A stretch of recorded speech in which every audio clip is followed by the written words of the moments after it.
Welcome to episode 9 of Book Read, another super special author for you today. His name is Sudi Karatas. You've met him before, not only on the Jaden show, but on an earlier Book Read as well.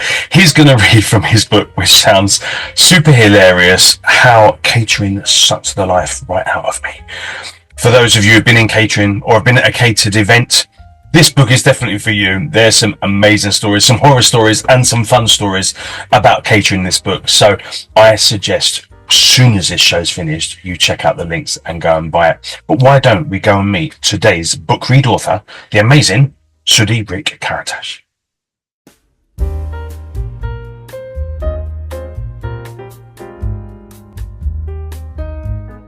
Sudi Karatas, friend of the Jaden show, book reads and everything. Oh my God, it's so wonderful to see you. How are you?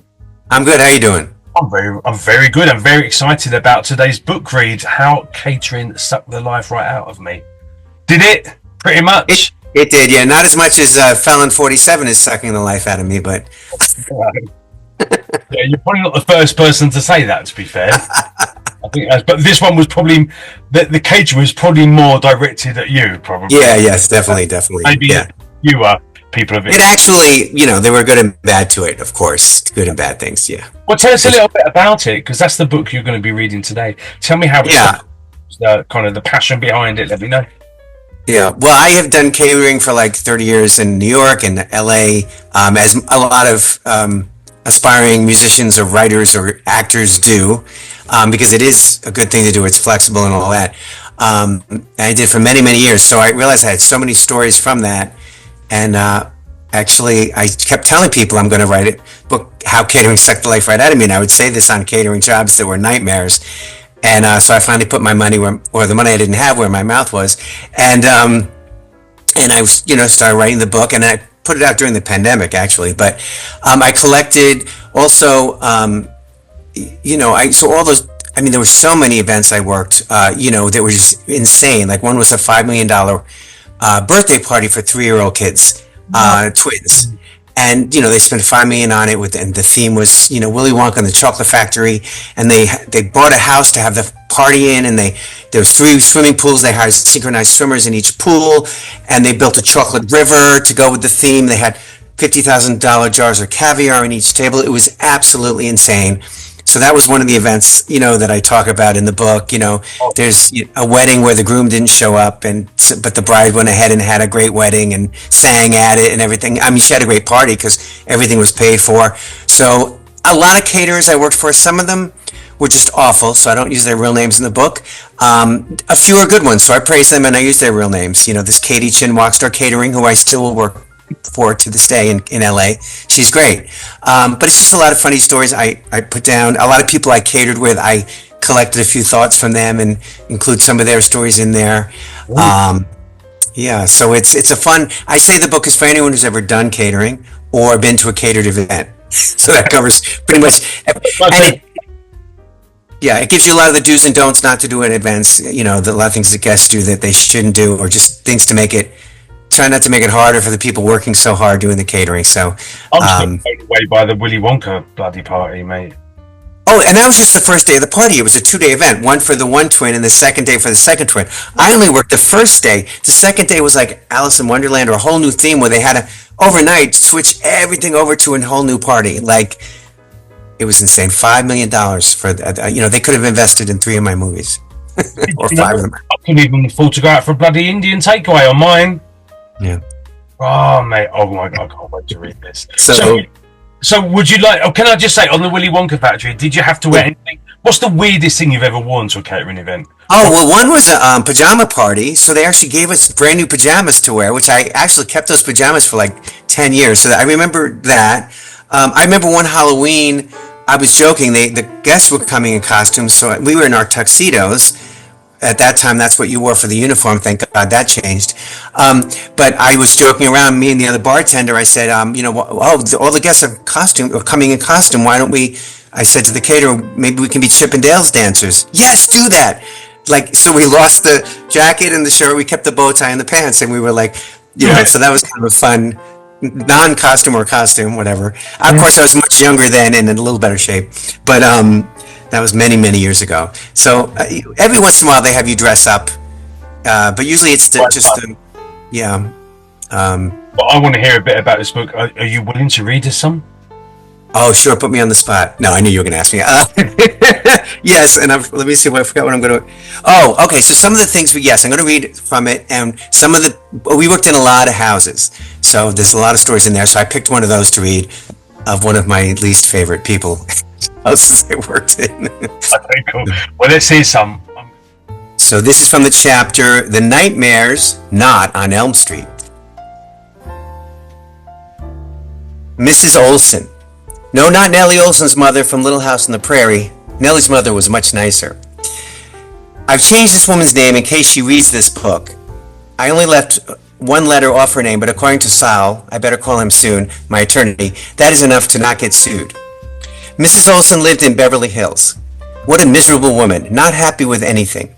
Working for her was like walking on eggshells, as bad as being in an abusive relationship. I don't know how her kitchen staff put up with her. I'm surprised they didn't use the kitchen knives on her instead of cutting up her food. I had more patience than most who worked there, and I worked there at least 6 or 7 times. You'd think she might warm up a little or be happy that she had someone good who knew what was expected, etc. Nope. You had to wear a tuxedo and white gloves and serve a 5 or 6 course meal while avoiding stepping on her precious dog, who was laying on the floor near the table.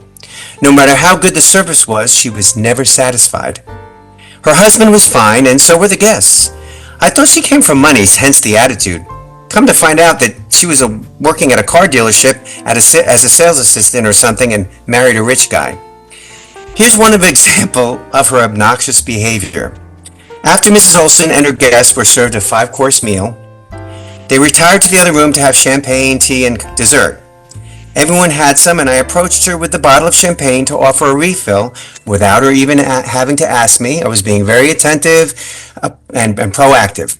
I poured some in her glass, and she said, "Is that all you're going to give me?"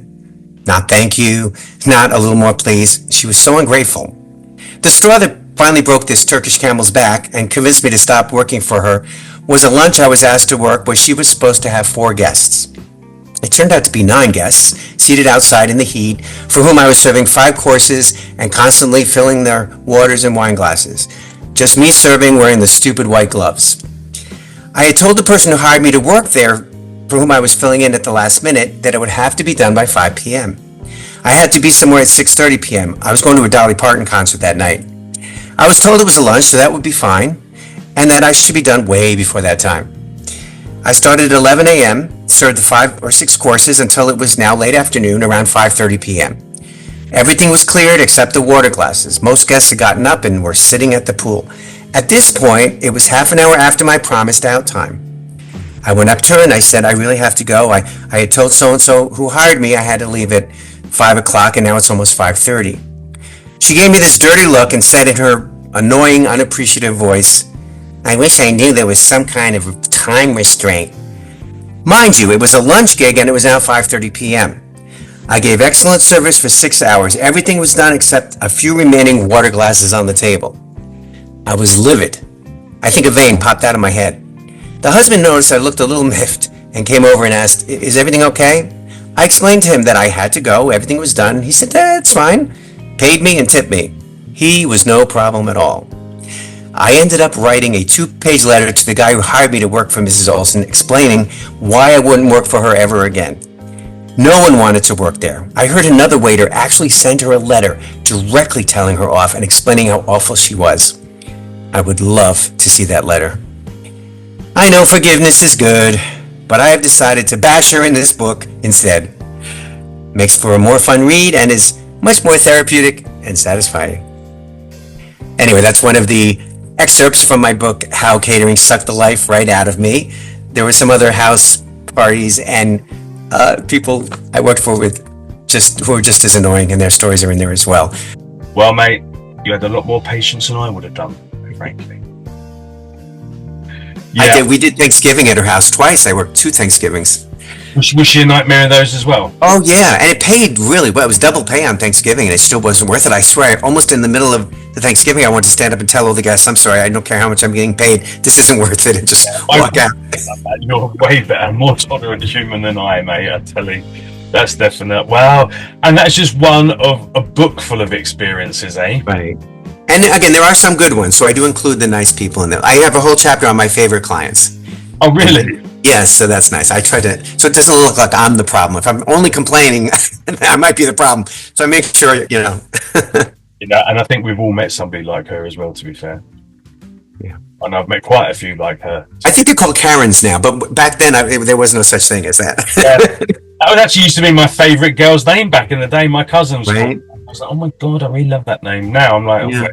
but she's now thinking, I wish I wasn't called Karen. But yeah, there's definitely, I've met loads of bleeding Karens, mate, just in my time in Mexico, bloody hell. So yeah. Have you, so this book is already, it's been released, right? It's been released for... Yeah, I released it actually during the pandemic. So in 2020, I think is when I actually released it. And actually I could almost do a volume 2 because I do still do some catering since then, not as much. But some of the things that have happened since I wrote the book, I'm like, oh my God, that would be great in the book. How catering sucked the life out of me, but I went back for more was the next book. Yeah, I'm a glutton for punishment. And like I said, some of them are good. I've cut out the ones that were horrible, actually. And I think Name and Shame, mate, would have been your perfect opportunity. To what? Name and Shame. Oh, yeah. Well, maybe there'll be volume 2. I might make a musical out of it, even. Super cool. Here's your hors d'oeuvre. Here's your hors d'oeuvre. What is it? What is it? It's a mini. It's a mini hot dog. Mini hot dog. Love it. Where is it available? Where can people buy it? It's on Amazon. It's on Barnes and Noble. It's on Thrift Books. You know, some of the smaller ones, because not everyone wants to go to Amazon or you know, and a few bookstores have it. I know in Barnes and Nobles, some of them have it, and if not, they have it online. Amazon usually is the easiest way. Yeah. So have a personal website they can get it from, or is it literally just done by book?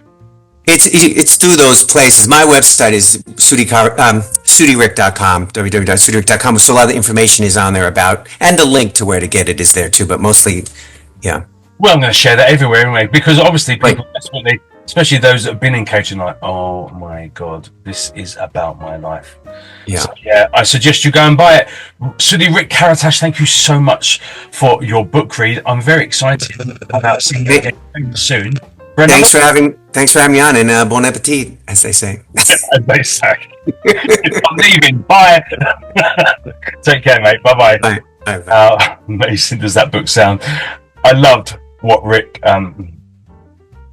how amazing does that book sound now? I love what Sudi read, but oh my goodness, I'm still completely freaking out about the twins' birthday party. I need to get that book just to read that chapter. That just sounds off the scale for this little English boy. OMG.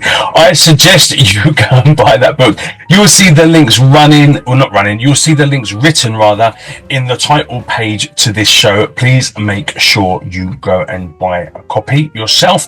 Also go and follow Sudi Rick Karatas on his social media platforms as well. Keep in touch with him.